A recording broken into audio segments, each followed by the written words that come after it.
Thank you all for coming tonight to our candidate forum for 5th District Supervisor position that's coming up come January 1st.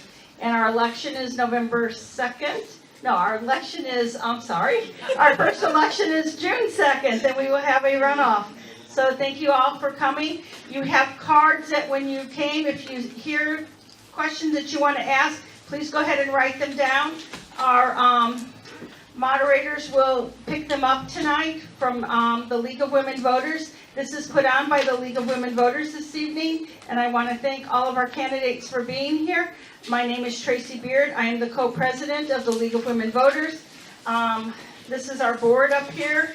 I'm just going to kind of go through. We have Pam, we have Roz, we have LaWanda that is here this evening. We have Joyce Ellen in the back. And we have one of our newest members tonight. So we have a few people. We seem to be having standing room only. Come on in. I have a few more chairs. I'm going to introduce Jennifer Dolan. Jennifer is going to be the moderator, and she's going to take this over this evening. So thank you all for coming.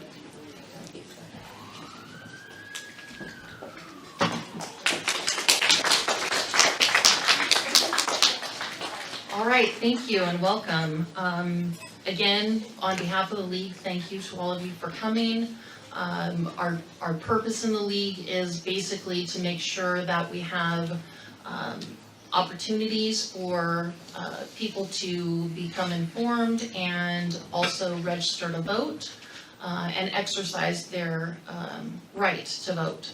So we came out here a little bit early because we were registering folks out near the new drop box outside of City Hall. So we were really proud that we had League members here to help out with that.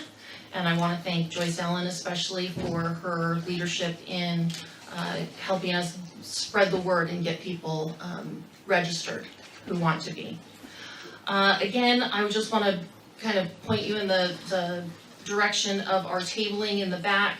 We do have some documents that you may be interested in. There's an easy voter guide that looks like this. They can also be found online. The Vote 411 and Know Your Community, which is also a League document or periodical that we do have available to, again, we want voters to be very active and be able to access their leaders, and so the information in Know Your Community is there for you to be able to contact your representatives and different departments within our government throughout all of Santa Barbara County, but particularly up here in North County. So I'd like to welcome everybody again, and I do want to just kind of read to you our nonpartisan policy. Because a lot of people kind of mistake the idea that the League of Women Voters is not necessarily an advocate for any party or individual candidates. However, it is a political organization. So the League of Women Voters has a nonpartisan policy, and the organization is both political and nonpartisan. It encourages the informed and active participation of citizens in government, works to increase understanding of major public policy issues, and influences public policy through education and advocacy. We do take action on public policy that's established through our member study and agreements. Again, we are political, but we do not support or oppose any political party or candidate. Tonight, we are kind of going to be going through the same, if you were here at our last forum Monday night with our candidates for the 5th District in Santa Barbara County. We have Ricardo Valencia. Buenas tardes. Buenas noches.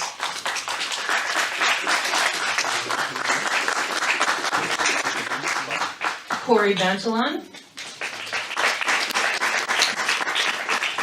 And to my right, Maribel Aguilera. Buenas noches. Gracias por venir. You have to push a button. Sorry, that's my fault. I should have explained that at the beginning, sorry. Hello. So the format of our forum, and again, this is a forum and not a debate, so what we'd like our candidates to do is kind of focus on their own information and their positions. We don't do rebuttals or, kind of hoot and holler while they're giving their answers, because it is timed and we don't want any of their answers to be cut short with a lot of applause, et cetera. So if you could be courteous and allow all of our candidates to be able to answer their questions and use their full time. At the beginning, we're gonna be giving 3 minutes for each candidate to talk about their own vision and maybe some of their background, so we can just get to know them a little bit. After that, I'll be asking 3 pre-selected questions from the league. Each candidate will also have 3 minutes to answer each question. And then following those question and answers, we will be taking about a 10-minute break or so. If you have any questions that, didn't come up in the beginning part of the forum, you're welcome to write them down on the 3x5 cards that we have both in the back and some of our league members have if you need them. I know some of you have already put some questions in, so that's fantastic, but when the break comes along, if you have a question that you really want answered, please make sure that you see one of the league members and get that turned into us. At that time, we'll kind of shuffle them around, try to categorize them so that we hit the main questions of interest for our audiences here tonight. And then we will close out with a kind of summary, and each candidate will be allowed to kind of close out and give their closing thoughts at the end. I think that's all I needed to tell you. Okay, so let's go ahead and get started, and I'd like to start with Ms. Aguilera first. You can stand or you can stay seated, whatever. Hello. I guess I'm gonna say Oh, doesn't yeah. reach. Yeah, you're right, it's orange, it's okay. Hello, my name is Maribel Aguilera, and I'm running for county supervisor. And my family has lived in the 5th District for 30 years. I was born and raised here and in the farm fields. I picked strawberries with my parents when I was a child. I started at 5 years old, and we would pick strawberries in the summers with my family. And the 5th District is just a really special place. It's my home, and that's why I decided to run. I have an 8-year-old daughter. My husband is here tonight as well, and we are just really proud to be from Santa Maria. And we have a lot of family in Guadalupe, a lot of aunts, uncles, cousins, so we came here all the time. We still have a lot of family, and we've been visiting Guadalupe for a decade, over a decade. The 3 things that I want to do as county supervisor is I want to work on the cost of living. The prices of homes and rents are just out of control. So I have been endorsed by the Home Builder Association, and I'm working with them to build homes that are actually affordable and that the young families that are getting priced out can earn they can afford it. The other thing that I'm gonna do is I'm gonna work with the trades who have also endorsed me, the construction trades, and have them come together and really build homes, like I said, that are affordable. I'm not talking about low income. I'm just talking about affordable homes that the young families can afford. The second thing I want to do is I want to reduce crime at the county level. Well, I've been on the city council. We reduced crime by 32% and increased fire service by 20%. And the last thing is I want to have a pathway for those students who don't want to go to college, who are not interested.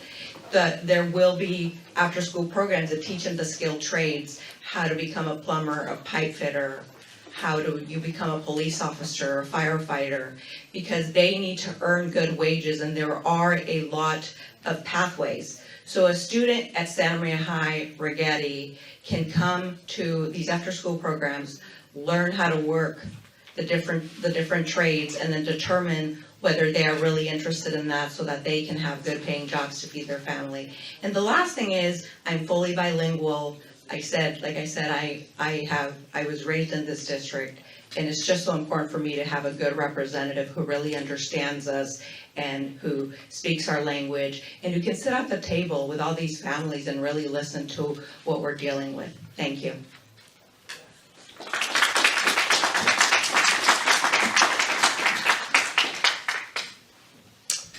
Good evening, everyone. My name is Corey Vansalon. Really happy to be here and talk about the issues that you all care about. I've been preparing for this job for the last 15 years. I've been serving as Chief of Staff to Supervisor Steve Lavanino for that entire time. The last 4.5 years, Guadalupe has been in the 5th District. Really been enjoying helping the city of Guadalupe, whether that's putting the river back in its place, reopening access to the beach, or just helping with food distribution through the food bank on the first Thursday of every month. You're going to hear a lot of differences tonight. I think one thing we're all going to agree on is that Guadalupe is an absolute gem. It's an amazing place, and I want to do my best to help keep it that way on the Board of Supervisors. Some other issues I've worked on, because this is a very diverse county and a very diverse position. Water, public safety, trails.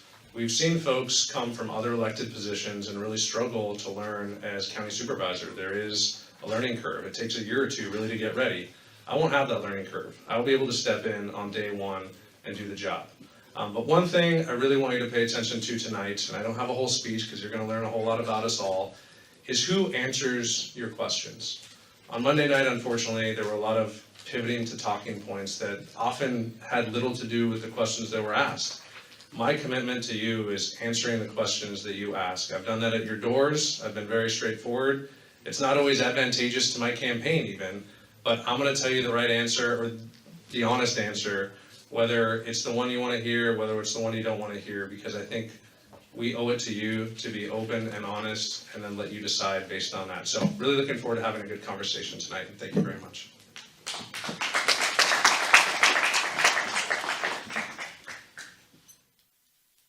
Buenas noches, mi gente.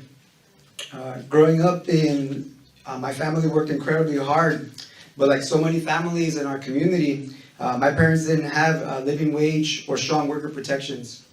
Because of that, we experienced real financial hardship and instability. There were times when we faced housing insecurity, living in a shelter for a period of time, or staying with relatives. And we struggled with food insecurity.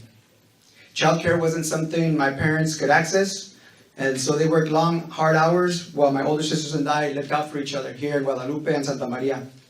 I spent a lot of my childhood at the Guadalupe Wrestling Club. We actually worked out right in a room right here, right next door, and at the Boys and Girls Club in Santa Maria. Those places became more than after-school programs. They became our safety net. Coaches, mentors, community members stepped in and helped to give me stability, guidance, and a sense of belonging. I know firsthand what it's like to live with the stress and uncertainty that comes from a family's financial hardships. But I also know the power of a strong community. I was fortunate to be surrounded by people and programs that lifted me up when I needed it most. And that experience is a big part of the reason why I'm committed to fighting for working families today. Because of that community support, I attended UC Berkeley and earned a full-ride scholarship to earn my master's degree at Tufts University in Boston, Massachusetts. But I don't want opportunity just for myself. I want it for everyone. As a teacher at Santa Maria High School and as someone who grew up in both Guadalupe and Santa Maria, I know personally the challenges that our families face in Santa Barbara County. I've had the privilege to serve our community as a teacher and by being on the Santa Maria Bonita School District School Board, and I have seen the real impact we can have in people's lives when we focus on what matters and take decisive action. The budgets I oversee are not in a budget crisis. I have been one of your trusted elected officials since 2020 during the pandemic. As your supervisor, I will be a constant champion for all families in North County to ensure that we receive the services and the support that we deserve by 1, strengthening wages and supporting our local businesses, 2, expanding affordable housing, childcare, and healthcare, 3, protecting the rights of everyone and stopping collaboration with ICE, and 4, investing in clean water, emergency readiness, and roads that keep people safe. I want to hold our government accountable and make sure that our sheriff's office isn't wasting money and resources collaborating with ICE. I'm not doing this to advance my political career or cozy up to corporate special interests. I'm running to make a difference and improve lives. Gracias.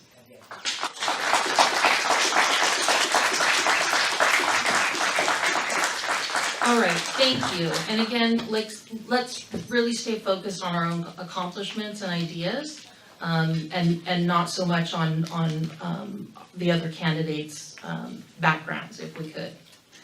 All right, next, Mr. Bantalon, I'll start with you. Our first question, and again, it's 3 minutes each for these questions. And I'll, if you need me to repeat it, it's kind of a long one. What would you do to improve emergency preparedness and response for floods, wildfires, and other disasters in North County? For example, recent severe winter storms damaged local infrastructure, including washing out the access road to the dunes.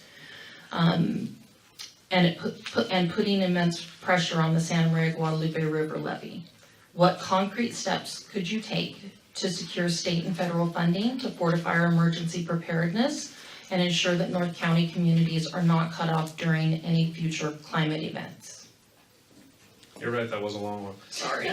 So first, I think everybody can go to readysbc.org and sign up for alerts. I think everybody can be more prepared themselves at their home, be ready to leave on a moment's notice. I started saying, I'm gonna tell you some hard truths. First one is, I don't believe there will ever be a levee extended west of Highway 1. So how the federal government works is it's simply a math problem. Are we protecting 4 times the amount of assets that the levee costs to build? And the only way that that answer is going to be yes is if more homes are built in a flood-prone area, which is not smart to do. So I think what we need to try to do is somehow harden the berm that we put in. The county allocated $8 million of general fund money, which was unprecedented. And the way we got that done is that we worked with other supervisors' offices. We only asked for help when we needed it in the 5th district, and they came through and allocated $8 million. So we went out and dredged the entire river, 4 miles almost to the beach, and got it back in its place. Now the question is how we keep it there. Because the state has rules on how much you can harden that riverbed there, or that river. I would like to see, by Leroy Park is where it broke through, I'd like to see some sort of hardening outside of the river, so we'll get around some of the environmental concerns there. But we also need to work with the federal government. So Twitchell Dam was releasing water after Guadalupe had already flooded.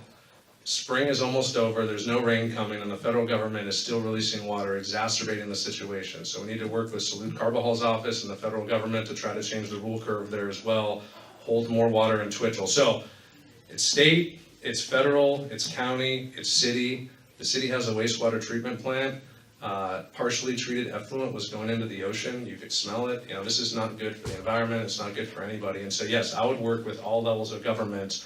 I will say it is difficult because everybody kind of wants to point the finger, and the state says it's a federal issue, the fed say it's a state issue. We ended up left having to pay for it, and we were happy to do so, but we can't do it every single time, and it is going to flood again. There are going to be issues with access to the beach again, and so I think working with those state and federal partners ahead of time is really the solution. Thank you. Mr. Valencia? I'm really proud that I've earned the endorsement of the Sierra Club, and that's significant because I think it's important to get to the root causes of why we're dealing with flooding and with many fires that we're experiencing, that we're seeing down south right now as we speak.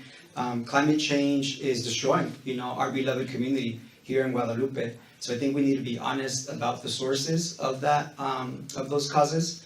And fortunately, the county has a climate action plan where we are committed to reducing, these greenhouse emissions. But it's going to take having those honest conversations about the root causes, such as fossil fuels, which are damaging our environment. I think it's essential to note also that the federal government is leaving us high and dry, and that here in Guadalupe, we've seen the flooding that took place, and working class families were left to figure it out on their own. As your supervisor, I would ensure that our most vulnerable communities are not left hanging. Every member of our community, no matter their financial status or immigrant status, deserves to have the protection of their local government. So what that will mean for us is that the county will all have to step up and to protect each other when our federal government chooses not to do so. I think we should leverage state and federal grants that are available to invest in our infrastructure. Sadly, we know it's not a matter of if, but when these disasters will continue. So that's why I think it's essential that we invest in clean energy so that we could avoid the prospects of these floodings from continuing to occur. And I'm excited that we look out for each other and take care of each other. And I know this community of Guadalupe, I knew it well because there's people in this room that looked after me when I was a kid, and we gotta continue to look after each other, because that's how we'll survive the lack of investment from our federal government. Thank you. Ms. Aguilera? Yes. The first thing I believe we have to do is invest in infrastructure. When we do more preventative work, it is actually less expensive, and it actually improves how we feel, how safe we feel. And so the families in Guadalupe really need to look to the county, to the state, to the federal government, so that we can provide that money to invest in prevention. The other thing is that we do have emergency services at the county level, and we all get the alerts, which is great. And that came about when we've had some serious flooding. And so that was pretty scary. I remember getting caught in one of those rainstorms, and it was pretty worrisome for me. And so I think that's the first thing is prevention. The second thing is that the Santa Maria River has flooded within the last 5 years. So we need the levees, channels, the stormwater system, and we need to coordinate with the County Flood Control District and the Army Corps of Engineers. And the water delivery system too, we need to have some infrastructure because that is decades old. We need to improve it. But most importantly, we need to work with the state and the federal government, with our Congress, Salud Carvajal, who he's here all the time. And so we do need to apply for those grants, but most importantly, we need to plan ahead. What is the plan and where are we gonna fund it? I always say you must have a plan and you must know where you're gonna pay for it. And I think that's what has been missing, is it's always after the fact, it's after the disasters happen in Santa Barbara County. So that's what I would do differently. I would prepare a plan from day one, know where we're gonna pay for it, and really focus on prevention. Thank you.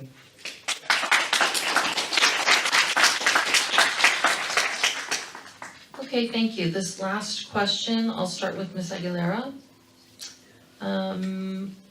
If federal and state funding continue to decline, which county services should remain non-negotiable, and which do you think should be reassessed or reorganized?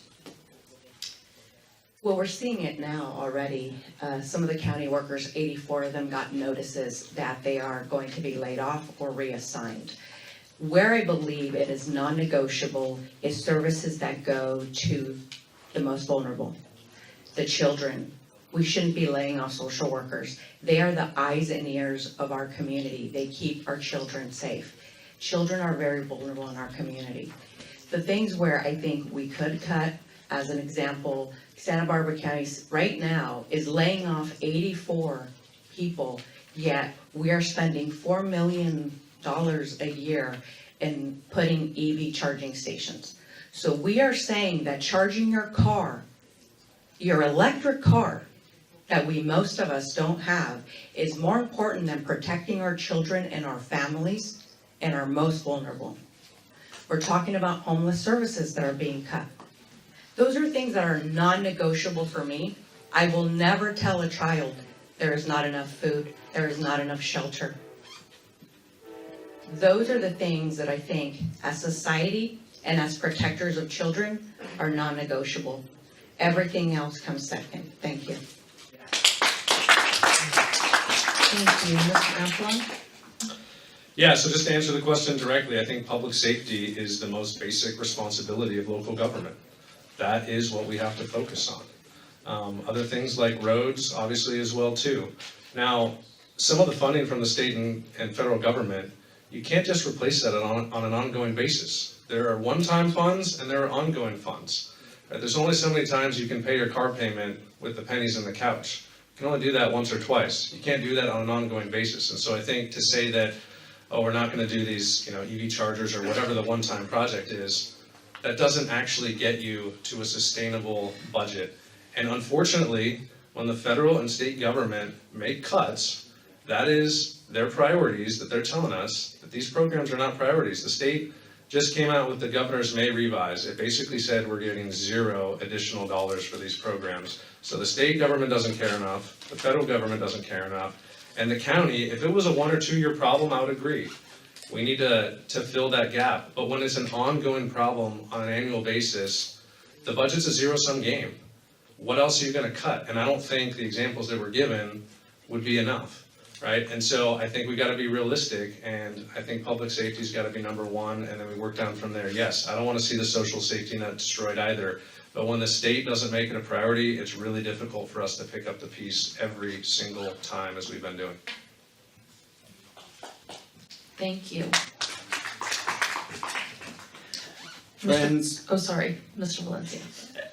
yeah, friends, we cannot balance the budgets on the backs of working families, seniors, children, or vulnerable residents. Too often, when government makes cuts, the people with the least resources suffer the most. My priority is protecting public safety, healthcare and mental health services, youth programs, housing stability, and core safety net services. How we go about doing that? Unfortunately, we know that the sheriff's office at the county level has an overtime deficit of $20 million. And so it is essential that we hold our departments accountable when those things take place. I've talked to social workers at the county level who are saying we are not allowed to work overtime, even though there is a need. So I see a double standard there of who's allowed to work overtime, who is not. I also think it's essential that we look at things like the North County Jail. I think in a moment of economic crisis that we're in right now, or a budget crisis, I think it's important that we delay or defer large capital projects. So instead of investing more of our taxpayer dollars in expanding our jails, which we know are filled with working class people, folks with mental disabilities, folks that are struggling with drug addiction, I don't think we should be locking those folks up. I think we should be investing in support services, wraparound services, so those folks can live with dignity and get back on their feet. I understand that some folks believe that things like jail and incarceration are a solution, but we know that there is no research to support that. We know that people that get the support services that they need and deserve, that helps people get back on their feet. And so I'm excited to look at those areas. I also think it's important that we invest in things like an inspector general, somebody who does an audit, a neutral audit of our county resources to make sure that we are spending efficiently and effectively. I think those are resources well spent, and in the long run, it'll save us a ton of money. We've seen that take place in New York City effectively, and they did not lay off a single worker. Those budgets are now balanced, but they do it by connecting with various departments, meeting with unions, meeting with nonprofits to come up with collaborative solutions together. So I will not make any decisions without those key people at the decision-making table. Thank you. All right, we're going to be moving into our break here in just a minute, but I again wanted to thank our candidates. We are really lucky in this community that we do have such, intelligent, passionate people who are interested in serving this community. And so if you have some questions for us, please see somebody in the back, or we'll be walking around with 3x5 cards.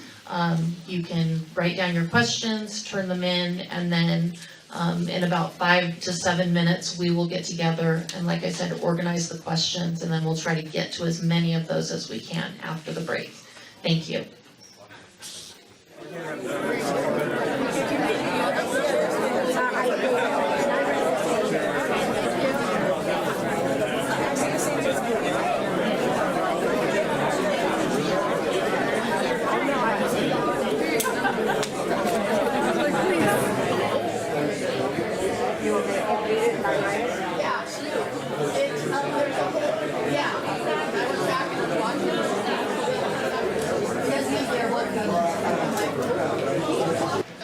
All right, you guys, we have a ton of questions, so I'm gonna apologize in advance if we don't get to yours, but I'm gonna try to at least hit as many of the topics as possible.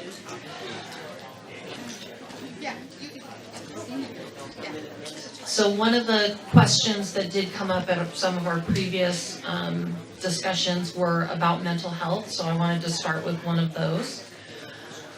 And I left off, Maribel, I asked, you went first last time? Right before the break? Okay, thank you. All right, so I'm gonna start with Mr. Batalon, and then we'll go in our order again. So the first one is regarding mental health. The Behavioral Services Commission has long advocated for our crisis response teams. Moving forward, what new actions will you take to integrate services to the 5th District? And what mechanisms would you implement to collect data to measure real-world success? Excuse me, Ms. Mother. How many minutes? We'll go ahead and stay with the 3 minutes. Thank you. Thank you. So yes, a couple questions in there regarding mental health, and I think this is an issue that we've seen become really at the forefront statewide. You know, decades ago, it was lock everybody up, and then fewer decades ago, it was let everybody out. And you know, I think the old adage was either suck it up or you've got to be locked in a mental facility. Luckily, I think society has gotten a lot smarter than that, and we realize that there are so many different levels of mental health that's needed. So we have something called the Psychiatric Health Facility at the county. It's 16 beds. The maximum it can be is 16 beds. Beyond 16 beds, you go into what's called an IMD, an Institute for Mental Disease. There are different rules wrapped around that at the state level. So this is all very complicated with state reimbursement rates, how you get beds, and unfortunately, we simply don't have enough beds here in Santa Barbara County, and it's a tale across the state. You're supposed to have about 1 locked bed for every 10,000 residents. We have 16. We should have about 45. There are more at the Champion Center in Lompoc that we contract with. We also send folks all over the state. Unfortunately, we don't have beds for, they're called TAY, Transitional Age Youth, basically teenagers, and so they have to be sent out of county, which means that their family has to visit them out of county as well. So all this to say, we need more mental health resources here. I do support co-response. I support adding a 3rd co-response team. I think that's critical because our officers go out and they are not usually in the past trained to deal with this, and bringing along a mental health professional is absolutely key. We do actually have metrics right now at the county. We've got some great metrics, and I think we need to do a better job of pushing that out. We hear stories every day from our mental health team telling us how they've averted crisis in people's lives and kept people out of jail. I think we need to do a better job of telling that story. But as far as more beds, we absolutely need more beds, and we need them at all different levels. I think a lot of times people talk about the most severe and the least severe, but it's really a little bit of everything makes a big difference, and so I would advocate for all of the above. Thank you. Thank you. Mr. Valencia. I think it's really essential to note that public safety is not just enforcement, it is prevention and trust building. We should invest more in youth development programs, violence prevention, mental health services, community-based partnerships, and work collaboratively with the Sheriff's Department, the local police, schools, and nonprofits to reduce harm before it happens.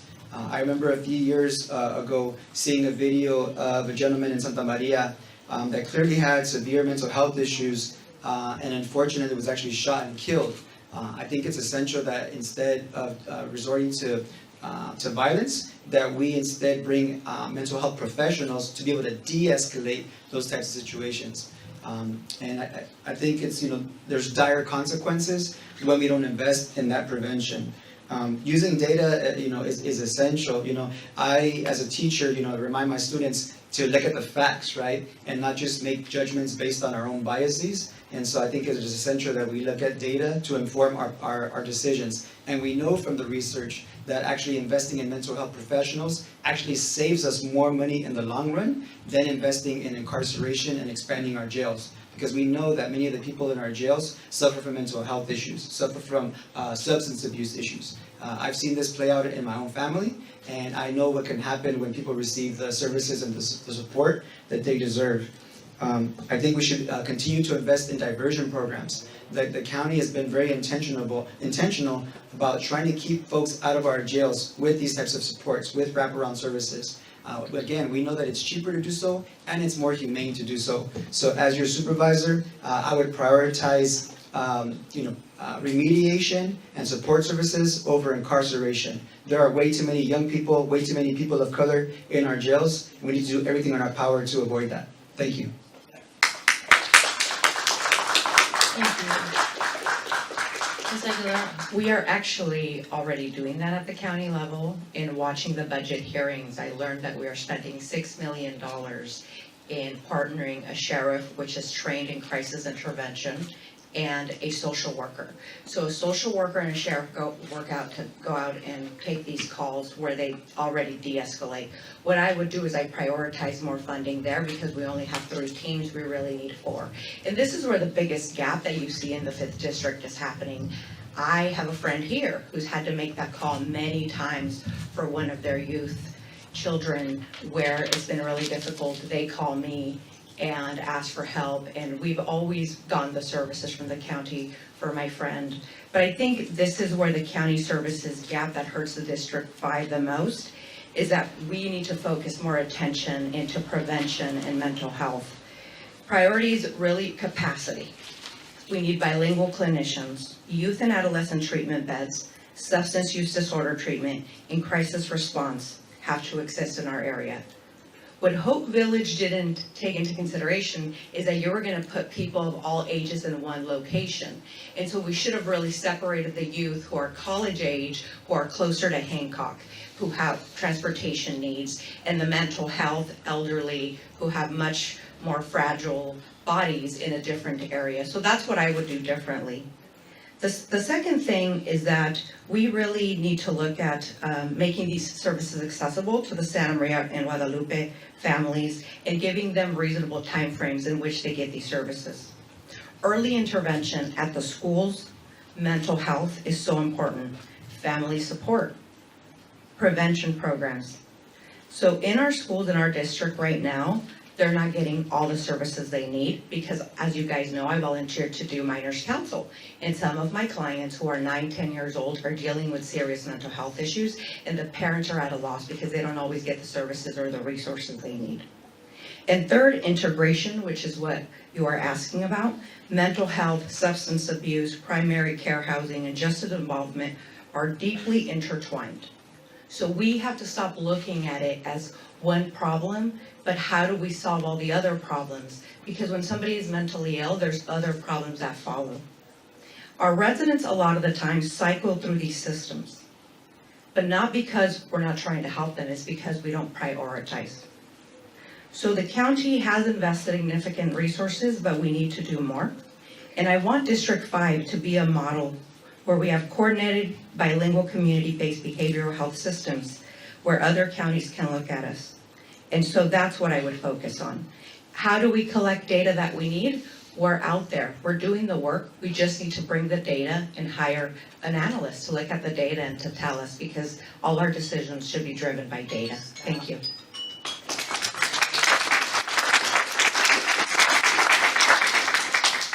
All right, so this next question is kind of amalgamation of several questions. So a lot of people were interested in how you plan to improve wages for low-income households such as farm workers while balancing the needs of business. Mr. Valencia. This is an essential part of my campaign platform. My mother here, when we were living here across the street on 10th Street, has worked as a seamstress, and she never had the benefits of living wages or benefits. And we lived the consequences of that. We lived in cramped housing, and with like I mentioned, housing insecurity, food insecurity, and I don't wish that on anybody. And we know that the county has the capacity to invest in better wages for county workers. We know that when we contract with vendors, we can actually set certain standards so that those folks that we are hiring ensure that they're paying their workers dignified wages, dignified benefits, paid leave, predictable scheduling.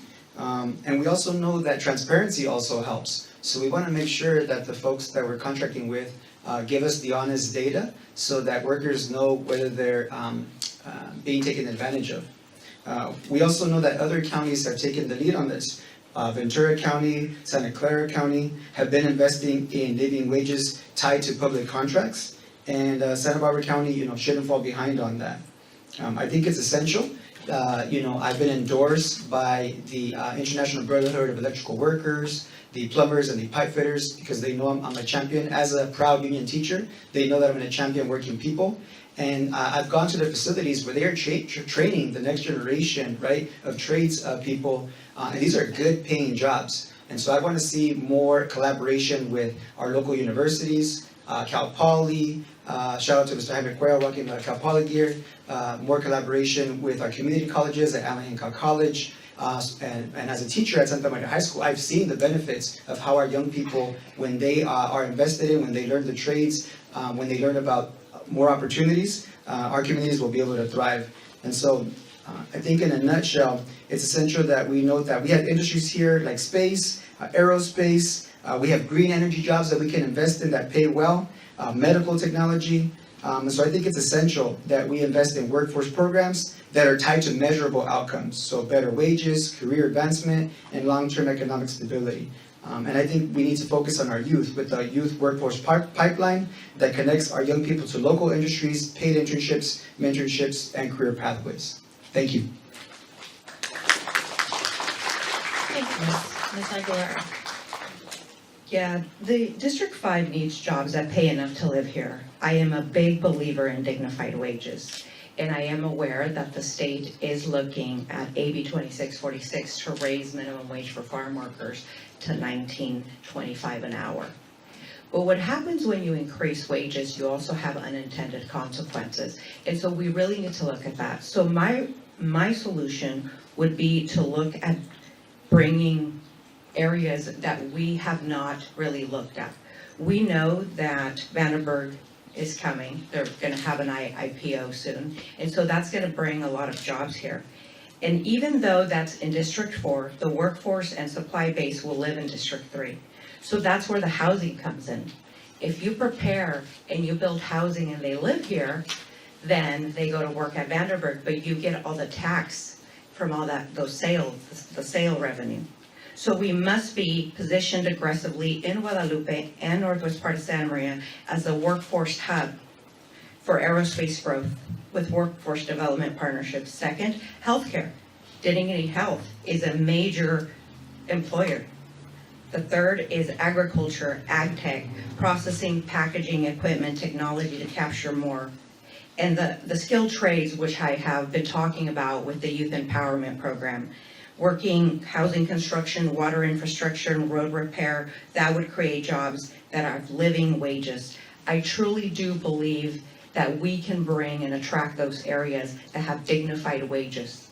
However, as you said, there is always a balance. We must look. The 5th District has a lot of ag. And so we must support our farm workers. My family is one of those families. We work in the strawberry fields, but we must also support the industry. How do they create more jobs? Because they're what sustain the 5th District. They are a $2 billion industry, and strawberries themselves are $860 million. So there must be a balance as to how we treat the ag industry, but also, like I said, giving our families dignified wages. Thank you. Ms. Franklin. So I'll be very clear, I don't think the county should be setting the minimum wage. That occurs at the state and federal level, and I think it's for good reason. Because you have different rules and regulations between states. And when you try to set that at a county level, jobs are gonna go elsewhere. First off, I think the only one that's done it is the city of Los Angeles. I may be wrong about that, but there's not a whole lot of jurisdictions setting minimum wages. So let's talk about the $26 an hour proposed minimum wage for agriculture. Actually, some of the groups, I have to say this, that are advocating this, don't pay their own employees $26 an hour minimum wage. And so I think you have to start with that first, because that's hypocrisy. So let's go to the actual wage. If we put this in Santa Barbara County, what's gonna happen? The folks who own their land are gonna be in a tough spot. The folks who lease, at the end of that lease, they're gonna be going to SLO, they're gonna be going to Kern County, they're gonna be going to Ventura. And instead of having $26 an hour jobs, we're gonna have $0 an hour jobs because those folks are gonna be unemployed. So I think we need to be very clear about that. I think the answer, and I have created private sector jobs through writing ordinances at the county, you can do that. I think we need to keep regulations low. at least to a moderate level. Of course, for Santa Barbara County, we want to keep it beautiful, we care about the environment, but I think you can have it both ways, and you can do that and keep regulations low in order to attract other businesses. The other thing is education. Employers don't want to come unless you have an educated workforce. We sit between UCSB and Cal Poly. Hancock does a great job. They've recently started expanding their degree programs. I think that's crucial, and we need to lean on them to help us out in that regard. But definitely don't think we should be setting minimum wage in Santa Barbara County. Thank you. Okay, here's a, again, kind of a popular one. What are your plans to invest in the youth? And we also had some questions about investing in seniors and helping support them, especially economically.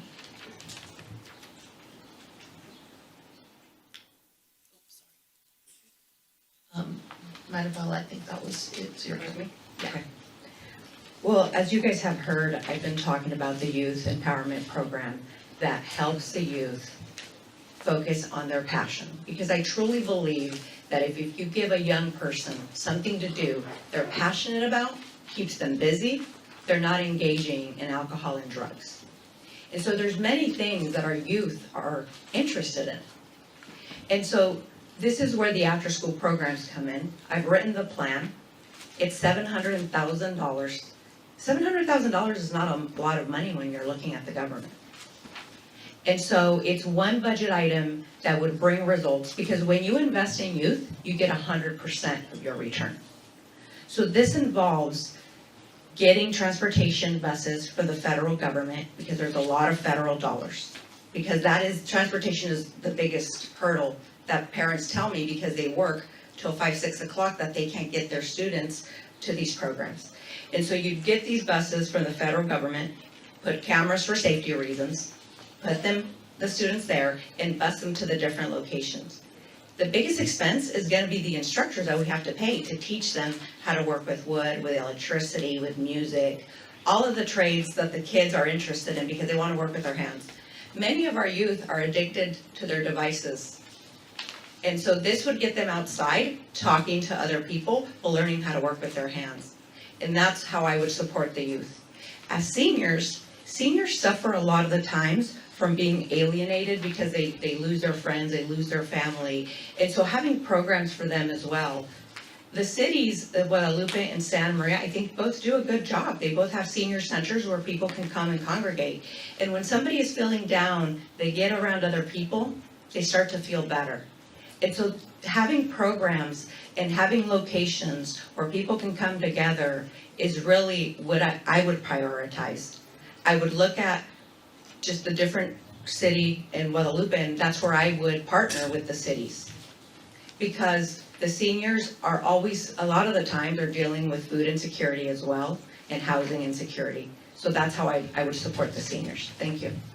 Thank you. Mr. Benjamin?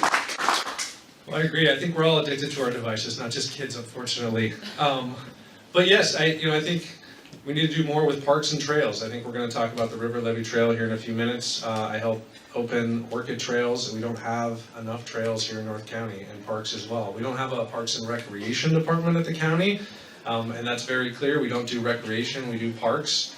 And as far as the schools go, I want to help support the school by increasing not your property tax, but by increasing the overall property taxes that we collect by smartly developing more executive housing, whether that's in Montecito or whether that's here, because Montecito pays for a lot of the things that we get here in North County, thankfully. One thing we did with the schools is a truancy program. A lot of kids were not showing up to school, and we worked with the DA's office and parents to help implement that.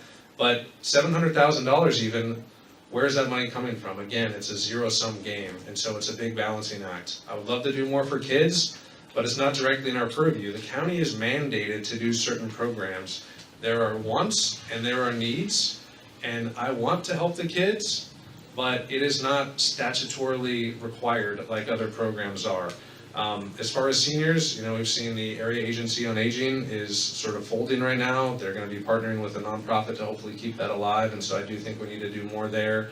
Unfortunately, a lot of the meetings are, I don't want to say how do I say this politely? A lot of people talk and there's not a lot of action, and I want to see more action around these programs instead of just getting everyone in a room once a month to talk about it. So definitely be interested in helping youth and seniors, but I don't think we can lose sight of other budget priorities as well. Thank you.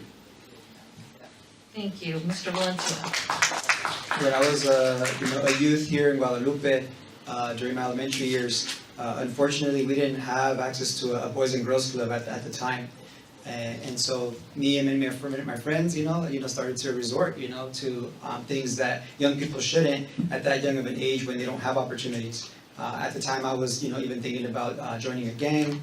I was already experimenting with drugs at a young age, and so we know the dire consequences have come when we don't invest in our youth.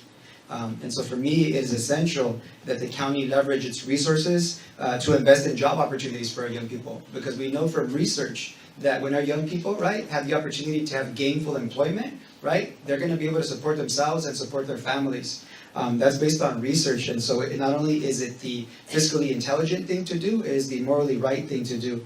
And as a high school teacher, I see the benefits of that, every day when I work with the young people in my classroom. I think it's also important to leverage a district youth fund. So there's currently tax revenue that's available by taxing the cannabis industry. It's going to be some limited youth funds that are going to be available that we can use for our local sports programs. Here in Guadalupe, we are small but mighty. My goodness, like our wrestling programs have produced national champions. Our football programs do extremely well. Guadalupe is so impressive at the talent that it creates. But we know, unfortunately, that many of our young people cannot access sports because it's getting so expensive, right, for them to be able to do so. So we think we should leverage those resources. I remember, coming back to, and just to continue the point on youth, we need to develop a strong youth force pipeline so that we're connecting our youth to paid internships, mentorships, and career pathways. My grandfather used to live here in the projects here in Guadalupe, and I'm grateful that my grandfather had access to affordable housing, because without that, it would have been really, really tough to find a place to live for my abuelo. And so the county needs to continue to invest in our indigent communities, meaning our most vulnerable communities. We have a $1.7 billion budget, and budgets are moral documents. So I think the people of Guadalupe and Santa Maria and Tanglewood should decide how those resources are best spent. And I know for a fact that we would not decide to leave our elderly high and dry. And so let's continue to invest in our youth and in our senior citizens, because the senior citizens, they pass on the knowledge to us, and our youth, we know, are our present and our future. Thank you.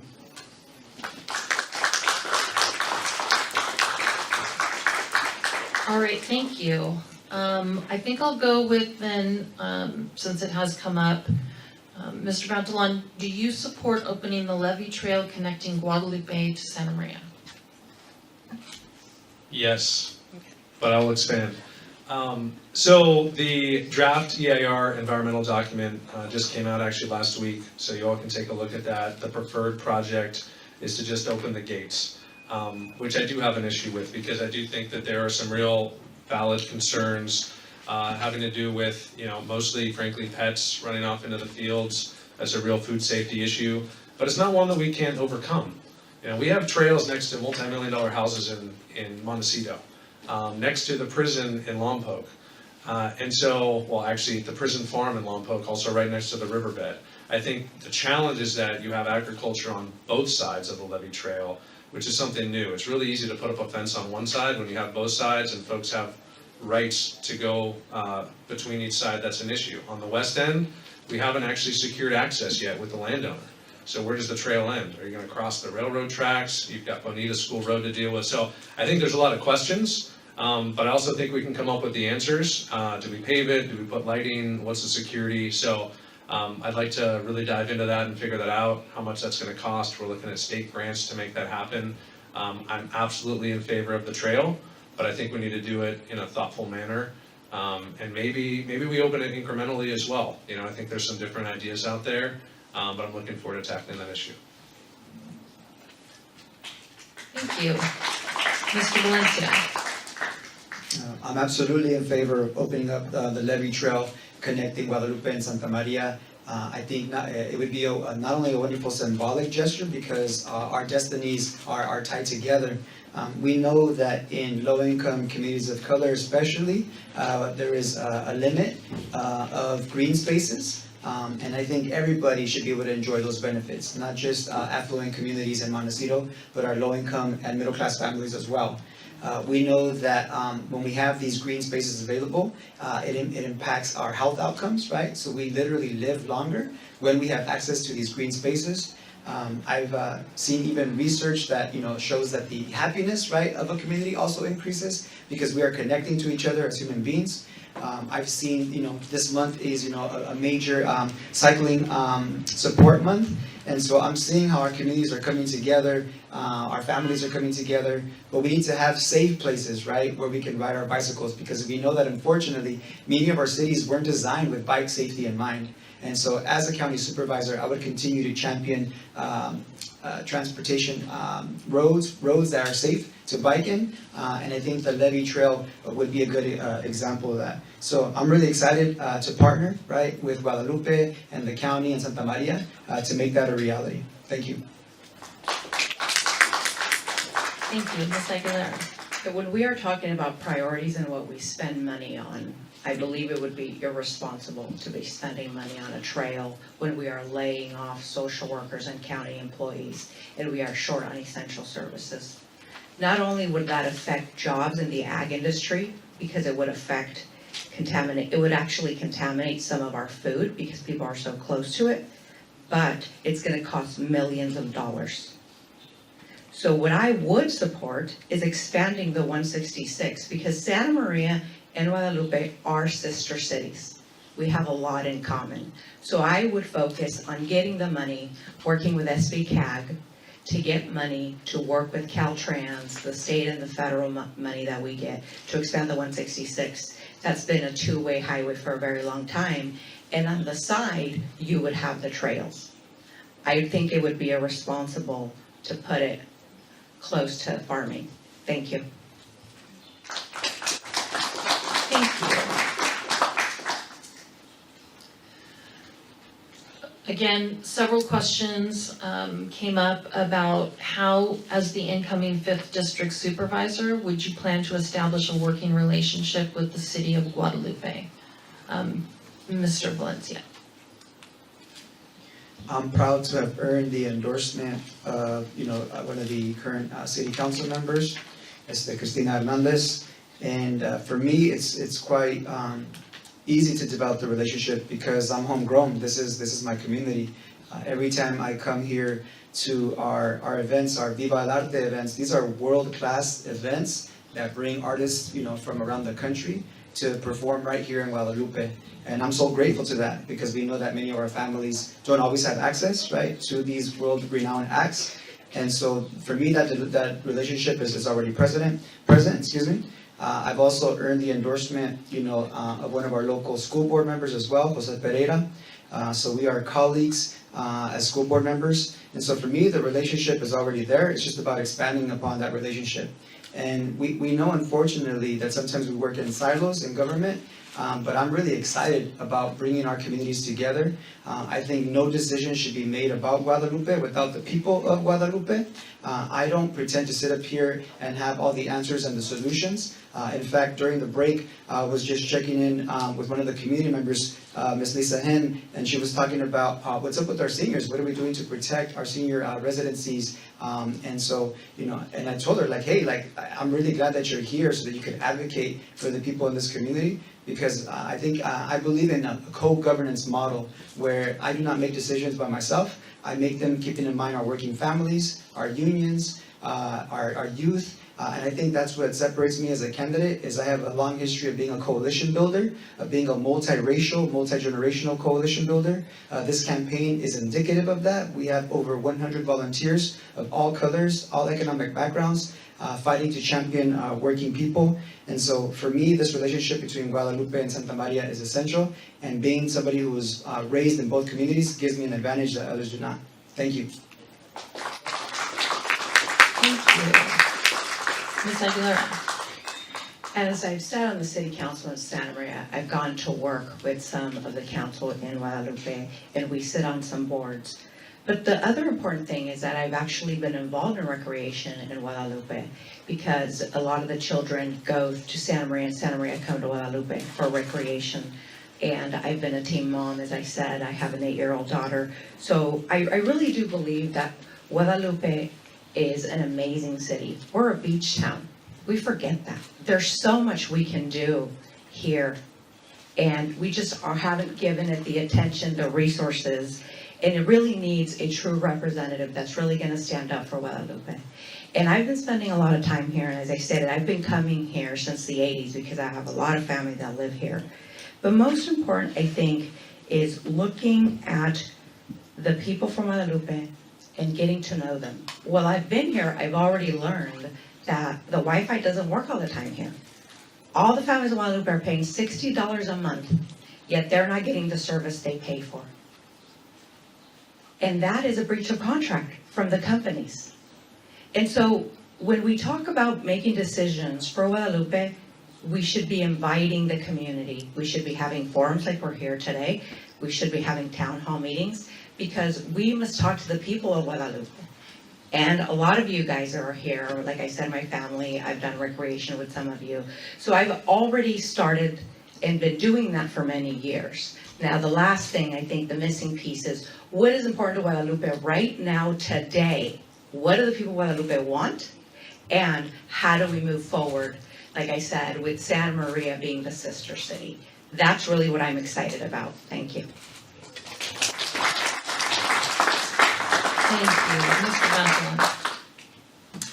Yeah, I would continue to do the same things that I've been doing, which is working with the city. To mention endorsements, I've been endorsed by Mayor Julian, I've been endorsed by Lourdes Ramirez, who's on the school board, as well as Gilbert Robles, who's the town barber he's more famous for, but was also on city council for a while. You know, Guadalupe is actually great to work with.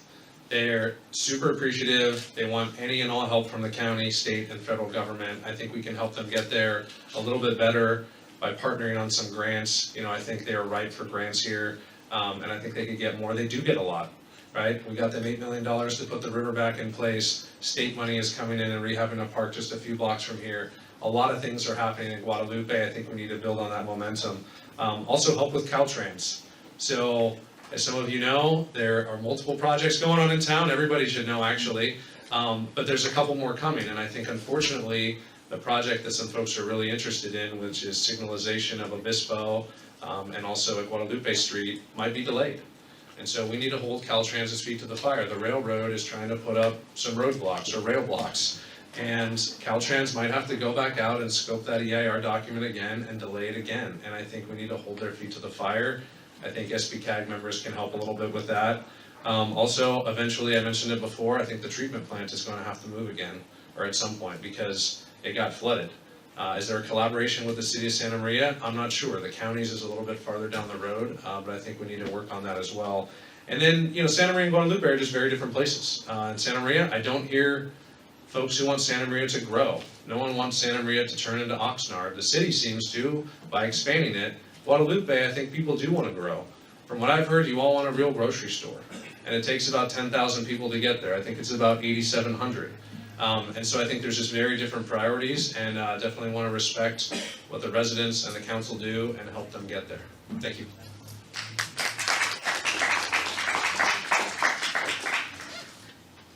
All right, thank you. Next, we'll start with Ms. Aguilera. How can the county better support law enforcement while also maintaining community trust? The specific steps to improve public safety in District 5 is shaped by specific realities. We do know that gang activity has affected families for generations, domestic violence rates that demand serious response, traffic safety on Broadway and Main, and the route to Guadalupe, as I've mentioned. So there's a trust gap. So there are four things that I would do. First, I would give the resources that are necessary to the fire and to the sheriff for the unincorporated portions of the district in strong coordination with Santa Maria PD and Guadalupe PD. Because jurisdictional hands-off cannot become safe harbors. Second, gang prevention and youth intervention, which you've heard me really talk about today. They need real funding for the after-school program that I keep talking about, because we need mentorship, job pathways, and diversion programs that interrupt the cycle before it starts.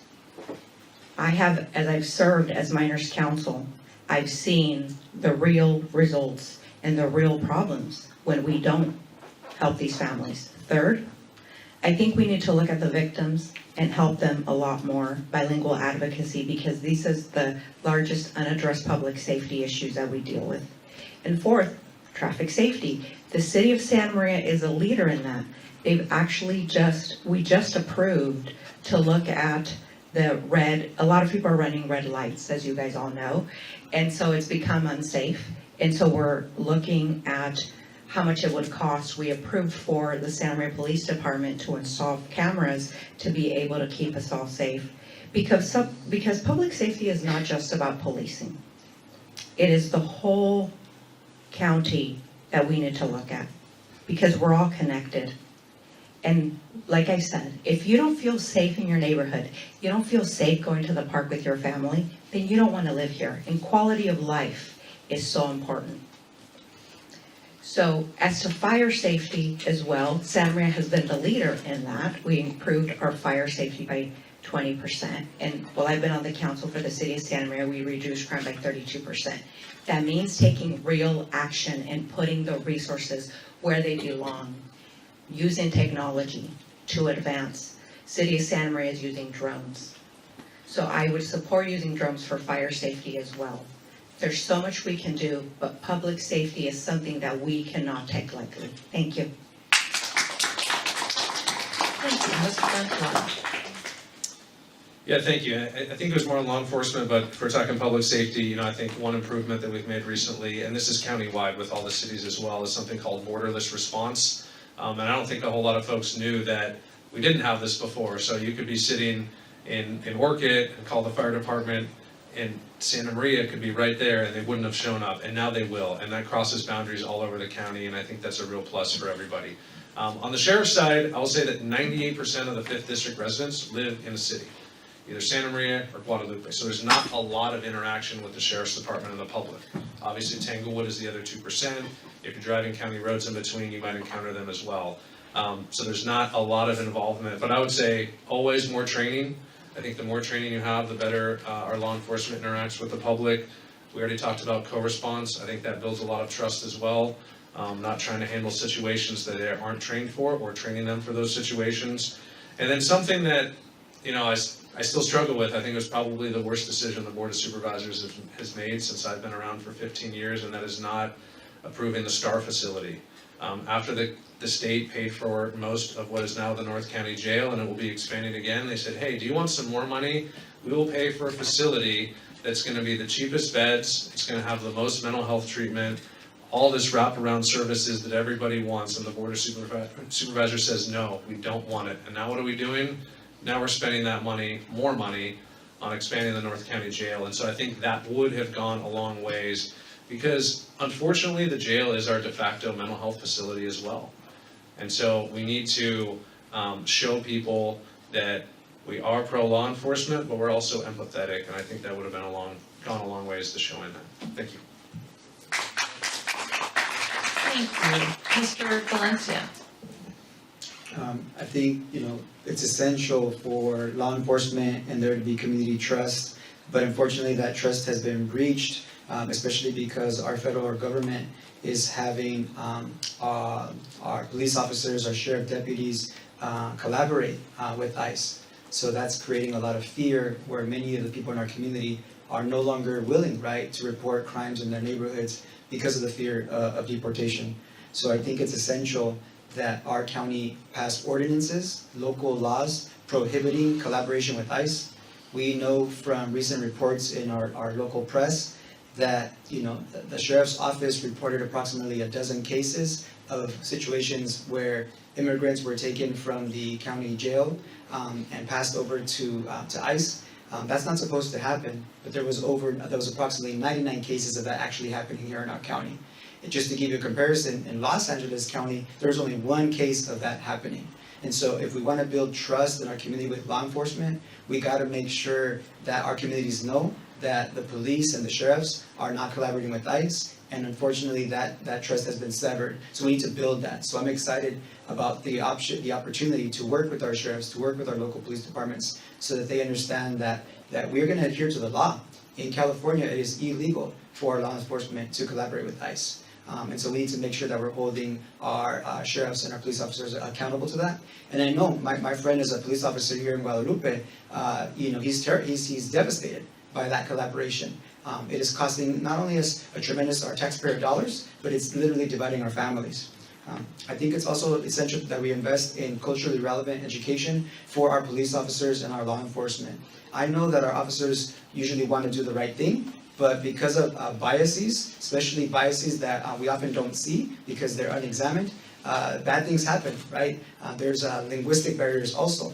And I want to make sure that the law enforcement officers that we have reflect the diversity of the community that we live in. So I want to see more police officers that are from Guadalupe being in this department. Same thing in Santa Maria and same thing for our sheriff's deputies. So we need to diversify the law enforcement so that we build more of that trust. I also think it's essential that we just continue if we're serious about building trust in our institutions, we have to invest in that trust. And I'm excited about the opportunity to bring our communities together to come up with solutions. You know, there's community forums where community members, I've seen this happening in Santa Maria, where the police come and have forums with the community to understand, but to better serve their needs. And so I'm excited to bring our communities together to be able to build that trust again. Thank you. All right, thank you. So the next one, do you think that with the shrinking budget, do you think that taxing more is the solution? If so, why? And I'll start with Mr. Vantolon. This will be a short one. No, I don't think it's a solution, and I'm the only one that has pledged not to raise your taxes. I guess I will expand a little bit. I think, look, if people have increased taxes, they want an increased level of services, and that's not what we're seeing happen. We're seeing governments ask people for more taxes to maintain or sometimes still decrease their services. I've talked to a lot of people walking precincts. I've knocked on 6,000 doors. I haven't heard a single person ask me to raise their taxes. And so I will pledge to you that I will find other ways, whether it's grant, federal money, state money, or maybe just cutting some inefficiencies in our county government. We will find a way to get it done without raising your taxes. Thank you. Thank you, Mr. Valencia. As a school board member for the Santa Maria Bonita School District, I find it really outstanding that our community, given the cuts that are happening from the federal government and the state government, are still willing to invest their hard-earned tax dollars in our community. And so Santa Maria has seen that. I was just talking to a community member here in the forum today that was saying like, hey, like in my tax bill, I'm seeing a bunch of different, property taxes. But I think that it's wonderful when we're willing to invest those tax dollars in our local schools. I personally wouldn't make a decision to increase taxes unless it was the will of the people here in Guadalupe, Santa Maria. Just to give you an example, this was brought up at the county level, and unfortunately, a few supervisors voted down the measure to pass it on to to put it on the ballot, so that the taxpayers should be the ones that make that decision. I would not make that decision for the taxpayers. I think it's also important that we look at increasing our revenue. So what are we doing to pursue state and federal grants? What are we doing to support our local businesses and their growth? A big part of the reason why I'm running for supervisor is I love the entrepreneur spirit that exists in our community. I love seeing how our women-owned businesses, our veteran-owned businesses, our immigrant-owned businesses, they want to provide good job opportunities, they want to provide good services, but they often aren't being provided the technical assistance from the county or from other institutions to have that support. And also I think we need to look at creative ways to continue to raise our revenue. We know, for example, that there's tax revenue that can be used by taxing the beds that tourists come when they use our local hotels, for example. So we need to continue to look at that. I also think it's important that we look at things like luxury homes. Right now we're in a housing crisis, And there's luxury homes out there that are sitting vacant while folks are living in the street. And so I think it's important that we look at potentially taxing those extremely high value residencies to generate income so that those that are able to pay their fair share of taxes do so. So thank you very much. I really appreciate that question. Thank you, Ms. Aguilera. I believe that it's not a decision that the Board of Supervisors would make or the City Council has made in Santa Maria. We've put it on the ballot. We did increase taxes years ago with Measure U, and now we are looking at it. But it's got to be something that the residents want. That is the most important thing. Government should not be done in a silo. It should really incorporate the residents of the city. And if the residents of the city and the county want to do that, then that's when it should be done. Because you do get more revenue. We see this with schools. We see this with bonds. We see a lot of things that are put on the ballot, but it's really at the election of the voter. Because increased taxes a lot of the times does mean increased services. So I do believe that. But I also believe that we should be looking at revenue and where we get more revenue. We know that the biggest tax that we get is the TOT tax in Santa Barbara County. We also, just in District 1, they started to look at the connection with Hollywood and getting some revenue from there, and the movie Sideways. So there's a lot of things that we can do, but it's really up to the voters. I would support increasing taxes if that's what the residents of the county want. Thank you.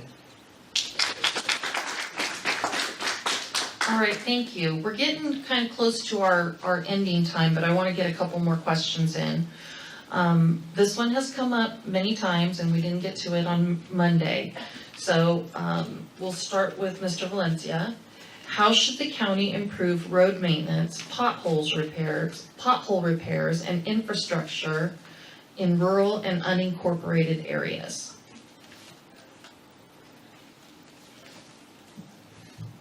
I was mentioning earlier that, budgets are moral documents. And so what that means is that we should be doing it based on our priorities. So we know that quality roads keep our people safe. We know that there's been safety concerns on Main Street, on ensuring the safety of our youth trying to get to school.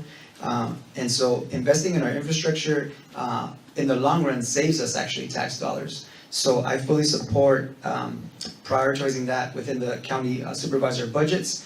We also know that we need to leverage state and federal grants. As supervisors, we get the opportunity to kind of come up with wish lists of what we want the state and the federal government to invest in. And that is something that I would champion with the people of Guadalupe.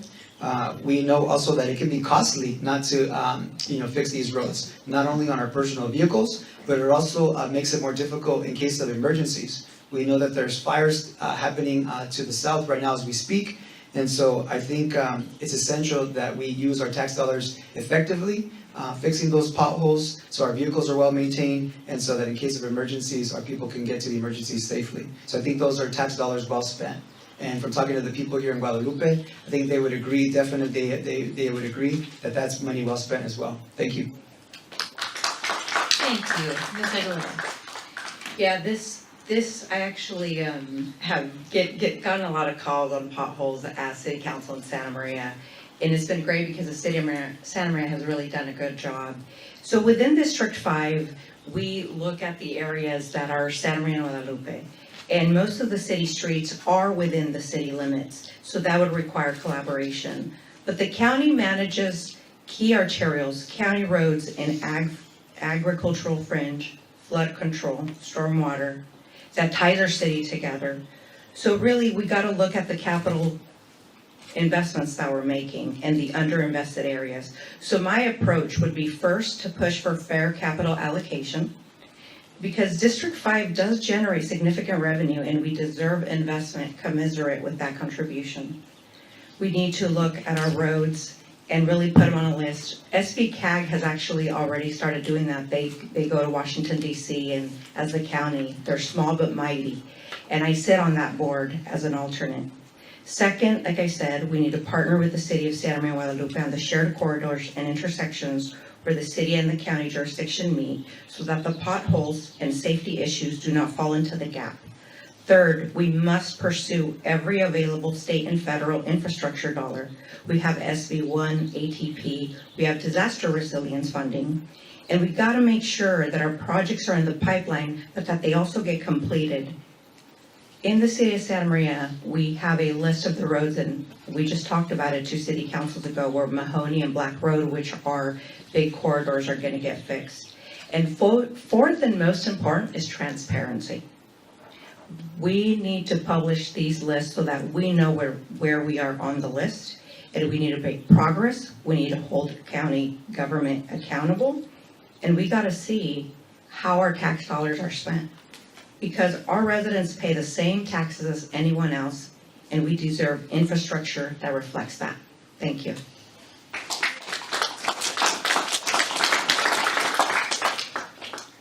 So I want to start off by correcting something that's been said tonight and was said at the other forum as well, that somehow we don't get our fair share. In fact, we get more than our fair share.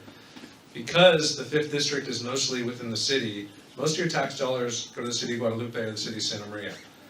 5th District only contributes about 6% of property taxes, 0% of hotel taxes. There was one short-term rental that's gone. There's one liquor store in Tanglewood, so almost 0% of sales taxes. So we get more than our fair share, and I want to continue bringing home the bacon. That said, we have something called 18% maintenance fund, and this was born out of Measure M. Some years ago, Supervisor Peter Adam put on the ballot to prioritize road maintenance. It narrowly failed, and in response, the board said, look, folks are obviously very concerned about this, so let's set aside a percentage of new funding every year, because property tax is always growing as people sell old homes, and they're sold for a lot higher amount under Prop 13, they're reassessed. Unfortunately, what's happened is that word unallocated. So I've been in a long-running battle with our CEO's office about this, because they decided to allocate more money, and so instead of 100 million over 10 years, we've seen quite a bit less than that. And actually, it's been somewhat put on pause recently. So I would like to see that fully funded, and the way we do that is the pension windfall that's coming in the next 4 years. We are going to have tens of millions of dollars every single year to spend on whatever we want to spend it on. This is going to be discretionary general fund revenue. Now, a lot of the programs at the county serve a very, very narrow population, and some of those are very important. I'd like to see us do one-time projects on roads, on parks, to improve our roads, improve our parks. And I'll talk a little bit about how roads are paved. Some folks say, hey, my road is the worst. Why is that not getting paved first? That's actually an old way of thinking. It's called worst first. And that's kind of what we all think about. The worst road should be repaved first. And that's what government used to do until they realized it's so expensive to repave those bad roads that it's so much more efficient with your tax dollars to keep the nice roads nice. So unfortunately, the bad roads keep getting worse and the nice roads stay nice. I think with those tens of millions of dollars, we can really take a chunk of that money and fix some of those really bad roads as well. So that would be my plan to take care of roads in the 5th District. Thank you. All right, thank you. I'm going to ask one more question, and then we'll go to our kind of closing statements. So how should, and this is going to go to Ms. Aguilera first. How should the county address homelessness while also protecting neighborhoods, parks, and public spaces? District 5 carries a proportionate share of county's visible homelessness. The riverbed, parks in Santa Maria, and corridors near our commercial centers. Guadalupe also has the same problem. Our residents see the impact every day, and they are tired of being told that their concerns are not legitimate. The city of Santa Maria actually worked with the county of San Luis Obispo and in Santa Barbara County, and we cleaned up the riverbed. We spent hundreds of thousands of dollars doing that, and Santa Barbara County did so as well. But you know, what bothers me is the human suffering that I see up close, and most of us want a real solution. So my first approach would be to expand actual shelter and transitional housing capacity in the North County, because we have a serious mismatch between needs and beds, and the gap is the reason the encampment persists. Then we need to look at how do we get them the services that they need, because homelessness is not just about being unhoused, but a lot of them have mental health issues. A lot of them suffer abuse at home, so they're runaway kids. And third, we need to address those issues because some of them are addicted to drugs. They are displaced. We need to look at the jail and see how we can help the people that are sometimes incarcerated because they have mental health issues, and we put them in jail instead of giving them the resources. And a lot of them suffer from mental and physical illnesses because they don't have money to pay for the medicine. So we really need to look at the assistance for families who are on the edge of losing housing. I would also push for honest accounting. The county has spent so much money on homelessness, and the state has too. And the District 5 residents, we have a right to know where that was being spent. So I'm gonna really push transparency. And we need to look at the county, how are we gonna hold the county accountable to produce the outcomes that we need for the most vulnerable? Compassion, accountability are not opposite, and they require each other. So as minors counsel, and I've stated as an attorney, I do that every day. I fight for the most vulnerable. I fight for the small businesses. I fight for the children.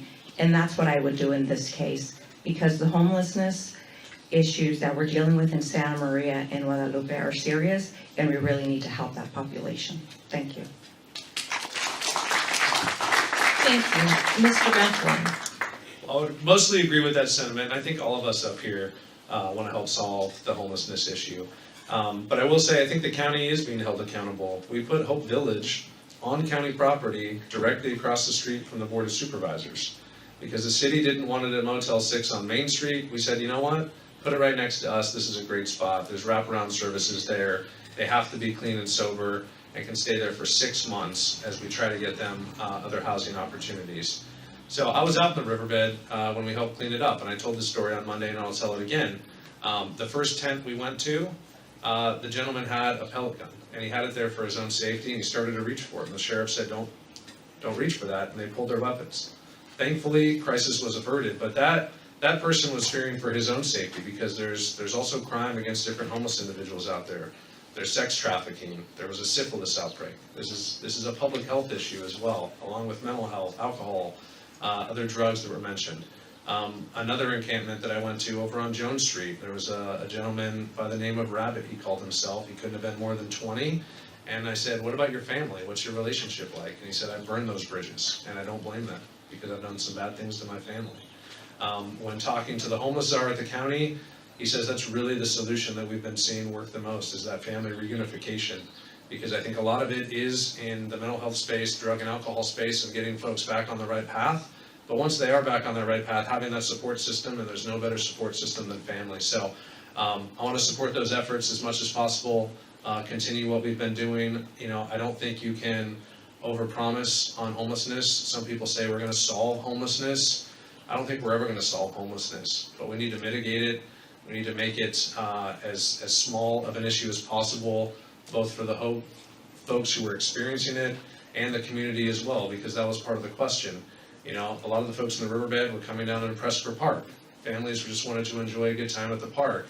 That was being interrupted as well. And so I think you need to have a focus on the community and a focus on the individuals experiencing homelessness, and I do think you can do both. Thank you.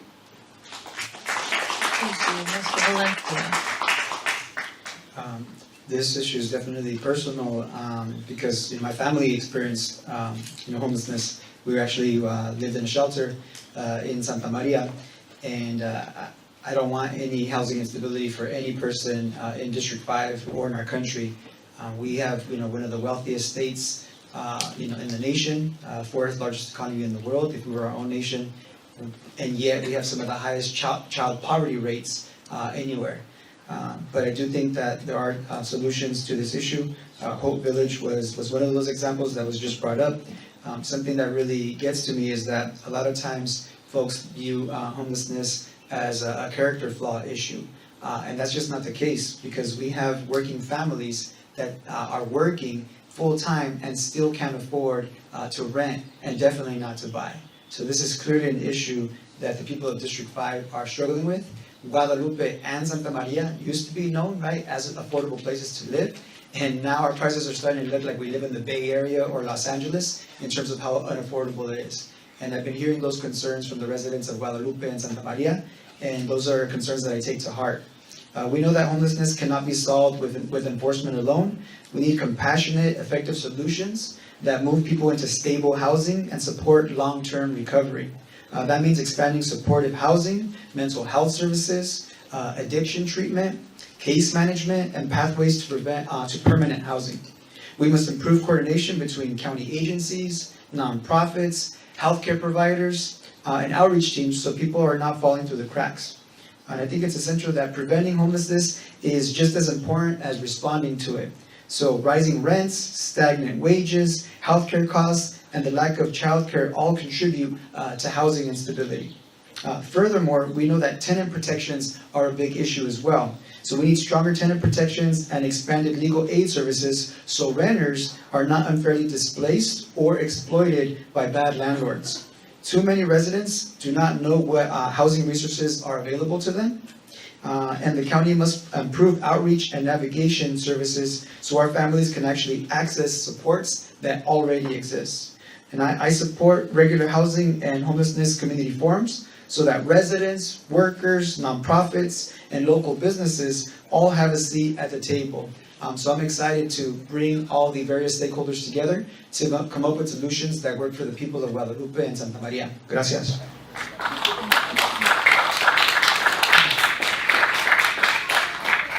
All right, thank you. So we're going to give each of the candidates 3 minutes to kind of, give their final statements, their closing discussions that they want to share with the community. And again, I want to thank everyone who came out tonight because this is really impressive, and the audience here is invested in this political race, but also in community building. And we're really lucky to have a community like this, as well as all of the candidates being,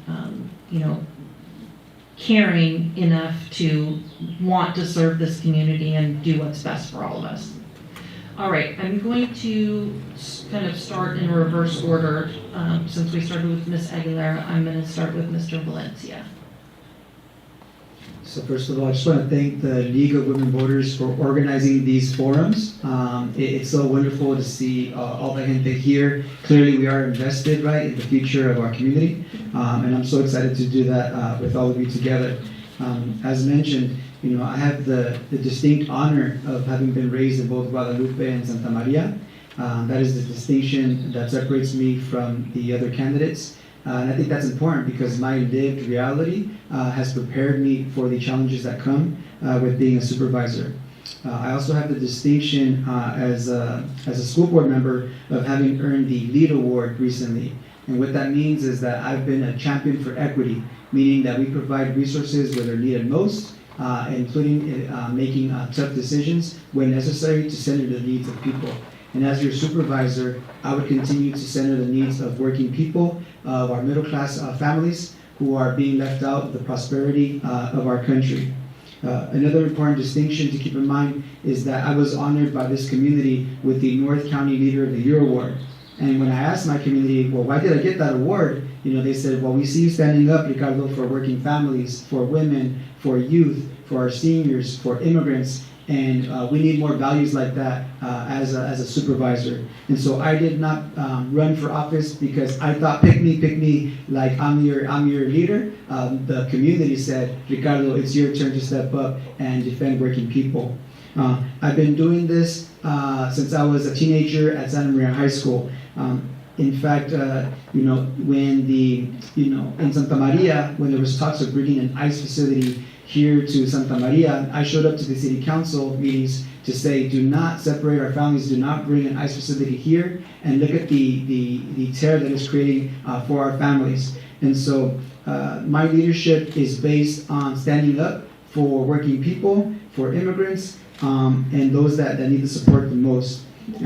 I also have the distinction of being an elected official since 2020. I began my position as an elected official during the pandemic, so I do not run from challenges, I run towards them because I know that when we work together, we can live in a community that's prosperous for all of us. And I think it's also important to note that I did not just move into District 5 so that I could run for this position. I've been living in the district since 1997. I think it's also important to note that the budgets that I oversee as a board member are in the green. That means we are in good financial standing. So I know how to effectively balance budgets, something that we are in dire need of right now. And I ask for your vote. Please vote Valencia for Supervisor. Please go to my website, visit valenciaforsupervisor.com, and check out my Instagram because we've gotten over 230,000 views in the last month. And I think the reason for that is because we're championing working people, working families, middle-class families. And so I just thank you so much for this opportunity. Thank you. Ms. Aguilera. Yes, I have lived in this district most of my life. All my schooling is here. And when I went to college and came back, I really took it to heart. I worked for Orange County Rape Crisis. I worked for Legal Aid Foundation. And then I decided that I wanted to go to law school, and I worked full-time. So I would work 9 to 5 and then travel to Santa Barbara at night to go to law school. I just have that determination, that hard work, and I'm a fighter. As I've mentioned most of the time, is I have stood up for families. I have served this district as an attorney for very vulnerable people. I fought for families. But as an elected official, city council, and a planning commissioner for the city of Santa Maria for the last 15 years, I have approved projects. We've approved the downtown revitalization. I've approved hundreds of affordable housing projects because the only two cities who are actually building affordable units is Santa Maria and Lompoc. It's really expensive once you get past Santa Ynez. And so that's really what I want to do. A big part of the problem is that young families cannot afford to live here. And so I have the experience. I've been endorsed by the home builders and by the skilled trades. I've been endorsed by LAUNA. I've been endorsed by the construction trades because they know I can deliver, and I have. When I ran for city council, I said, I am going to improve public safety, and I delivered on that promise. Crime in Santa Maria reduced by 32%, fire safety up 20%. Now let's talk about the budget. We improved recreation in Santa Maria. We improved it by millions of dollars. Santa Maria has really done a good job creating more housing. And so I can tell you I've been part of that for the last 15 years. Now, the county budget is not in a deficit. The reason why we're dealing with a deficit at the county level is because of HR 1. 35% of the county budget comes from state and federal. And because of HR 1, there's going to be a lot of cuts. Same thing for Santa Maria. It's a structural deficit. But the city of Santa Maria has been really smart, and we have reserves. So we are not in the red. And so the city of Santa Maria has been really good at actually offering the services. But I'm going to tell you something. This local position at the county level goes beyond politics. Because people who represent you at the city level and the county level shouldn't be politicians. They should be true representatives of this district. Someone who grew up in the district like me, who understands, who's bilingual, who's an attorney. I fight for a living. I fight for all of us.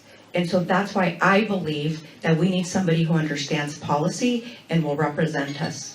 Thank you. Thank you. Mr. Benjamin. Thank you, and I believe in brevity, so I'll keep this somewhat short, but I also want to thank the league, and I really want to thank everyone for being here. This is a great turnout. I'd love to see this many folks at council meetings and board of supervisors meetings as well. I think you've seen tonight that I'm an under-promise, over-deliver guy, not the other way around. The one thing I can promise to you is that I will be the bearer of reality, no matter what that reality is. I've shown up. I've been working in Guadalupe the last 4.5 years in the 5th District for 15 years. I've walked 6,000 houses. I've knocked on many of your doors. I give out my cell phone number to everybody. I'll give it out again, 805-680-2226. You can call or text anytime, and I think it's really important. Folks don't expect to get a U.S. Senator on the phone. They do expect to get their county supervisor on the phone. And with me, look, my whole strategy for this campaign is to outwork everybody. And I'm going to bring that to the Board of Supervisors because I think if someone doesn't work hard to earn your vote, they're probably not going to work hard if you're on the board. and that's why I'm showing everybody how hard I'm gonna work for you on the board. You can find more info at coreyforsupervisor.com. Obviously, we did not get to all the issues tonight, but I hope you got a good flavor for the similarities and differences up here, and I appreciate everybody coming tonight. Thank you.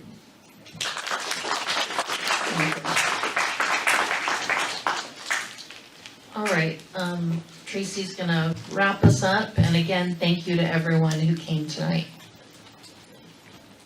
I want to say thank you very much to Jennifer. Give her a round of applause for being our good moderator. And we want to thank every candidate, and every candidate is qualified to run for office and be in office.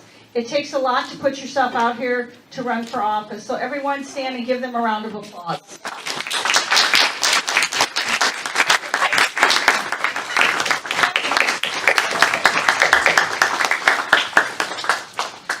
The League's mission is to encourage activity in government and increase the understanding of major public policy. I think we did that tonight, definitely. Our goal is to definitely, with the League, is to empower our citizens. I think we've empowered you pretty well this evening. And they're going to stay and ask questions, but I'm going to tell you the League has empowered you tonight. Councilman Hernandez brought to our attention the box was leaving, and that's the ballot box. And our League took it upon with Joyce Ellen in the back and right up here, very much with LaWanda Pruitt. They both wrote letters to Steve Lavanino and said, we need a ballot box. And Supervisor Steve Lavanino is here, and you have a permanent ballot box forever now. And so thank him for that very much. And the League. Because it takes teamwork to get this done, and it was very simply, it needed to be done for equity, it needed to be done for true voting. So I put my ballot in tonight, so I'm going to say thank you. Put your ballots in, okay? The League also has something here in English and Spanish, Know Your Community. It has every single person from the county level, to the city, state, everything, of how to get a hold of them by emails and phone numbers. Take this with you. Please use it. Get to know our candidates better. And we're very grateful to the League for you all for coming tonight. So thank you again. And remember to vote on the 2nd, okay? Just make sure you vote. Your vote does count no matter what. So thank you again, and thank you to every one of our folks that are running here, our candidates. Please get to know them and talk to them this evening. And thank you to our League for being here tonight. And our League board, thank you. Once again, thank you all for coming and hanging out with us this evening to listen to us. Gracias. Gracias por venir a todos.